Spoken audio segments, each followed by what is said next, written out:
Эми дейт, кайсы рухтар тиякта рухтар жолуккан болсо, бири-бири менен жакын болсо, мейлиби? Бу дүйнөгө да бири-бири менен жакын болот экен. Тиякта тополоң болсо, бу жакта тополоң болот экен.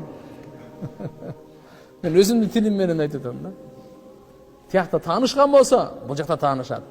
Тиякта тааныбаган болсо, бу жакта тааныбайт бири-бири. Даже эненин ичинен төрөлгөн эки эгиз балдар ушундай окуялар болгон. Эгиз балдар бир өмүрүнүн аягына чейин бири-бирин көргөн эмес. Түшүнөсүзбү ушуга?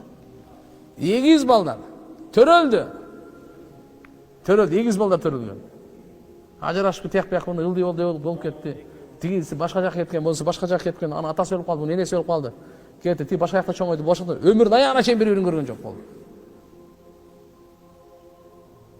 Биздин алда бири-бирибизди көрүп отурганыбыз биздин рухтарыбыз тиякта жолуккан экен. Тиякта учурашкан экен. Салам алейкум. Азыр мынакей Кашкардын мечитте саламдашып отурабыз. Тиякта учурашпаганда биз бу жерде отурбайт элек бири-бирибиз. Бири-бирибизди көрбөйт элек. Ошону пайгамбар саллаллаху алейхи вассалам айтып атат. Ва танакара минха, тияктан ким бири-бирин тааныбагандар болсочу, ухтилифа, бу жакта ар кандай кетет да.